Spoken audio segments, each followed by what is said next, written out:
Hello বন্ধুরা, কেমন আছো সবাই? আশা করি তোমরা সবাই খুব ভালো সুস্থ আছো।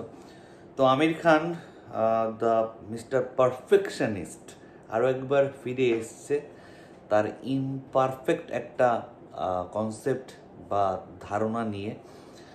সে বিলিভ করে যে আমি কোনো সিনেমা করলে অডিয়েন্স সেটা দেখতেই আসবে, ঠিক আছে, কিন্তু অডিয়েন্স যে চেঞ্জ হয়ে যাচ্ছে কতটা সেটা আমির খান বুঝতেই পারছে না। নাহলে ব্যাক টু ব্যাক ভুল ডিসিশন কেউ নিতে পারে না।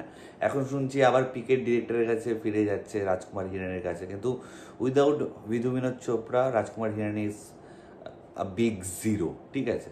সেটা শাহরুখ খানের সাথে নিয়েও সে পুরো ডুবিয়েছে আর কি, এবার আমির খানের সাথে নিয়েও ডুবাবে। শুনছি দাদা সাহেব ফালকের ওপর করবে, ঠিক আছে, সেসব প্রসঙ্গে যাচ্ছে না। সিনেমা ভালো হলে তো খুবই ভালো। তো সিতারে জমিন পারের ট্রেলারটা দেখলাম, কোনো রকমের কোনো আওয়াজ ফাওয়াজ না দিয়ে পুরো সাইলেন্ট কিলারের মতন করে আমির খান তার ট্রেলার নিয়ে এসে সিতারে জমিন পার। কিন্তু সে ভেবেছিল যে ট্রেলারটা এলে প্রচুর ভিউজ পড়বে, ভিউজ পড়ছিল না। তারপরে দেখলাম আমি এত স্পন্সার্ড ভিউ তারা জেনারেট করলো, মানে যেটা খুলছি, ইনফ্যাক্ট ক্যারাম পুল বলে একটা গেম আছে প্লে স্টোরে, সেটা আমি খেলছিলাম, সেখানেও সিতারে জামিল পারের অ্যাড একটু পরপর আসছে। মানে ভাবো কত পরিমাণ এরা টাকা ঢেলেছে।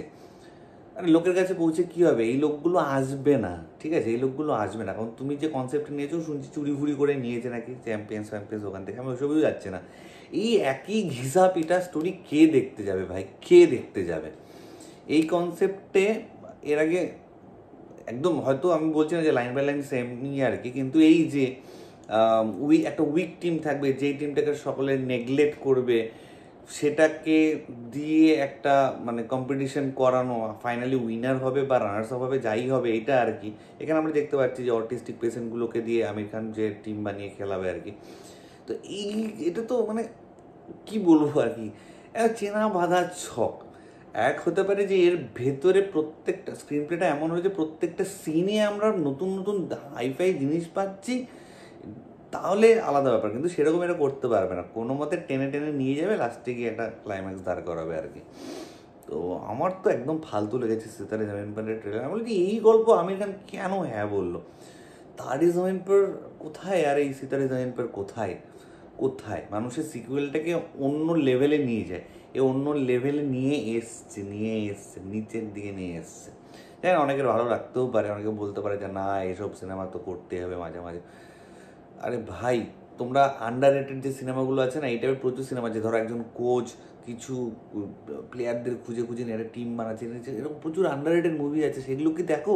সেগুলো দেখো না। এখানে আমির খানের স্ট্যাম্প বা লোগো আছে বলে এটা নিয়ে হয়তো অনেকে কথা বলছে তো সেগুলো আগে দেখো। সেখানেও এই ধরনের প্রচুর প্রচুর প্রচুর সোশ্যাল মেসেজ রয়েছে, ঠিক আছে। দরকার পড়লে আমাকে ইনবক্স করো, হোয়াটসঅ্যাপ করো, আমি নাম বলে দেবো কয়েকটা। তো আমার মনে হয়েছে যে আমির খানের এই সিনেমাটা করা হয়তো একটা বড় ভুল ডিসিশন হচ্ছে এখন। তবে এরা এত টাকা ঢালছে না, ডিজিটাল প্রমোশন এত করছে, এরা 3 দিনে 100 কোটি ঢুকিয়ে দেবে বক্স অফিস কালেকশন, এরা টাকা পয়সা দিয়ে। ফালতু হয়ে গেছে ইন্ডাস্ট্রি, ফালতু ইন্ডাস্ট্রি।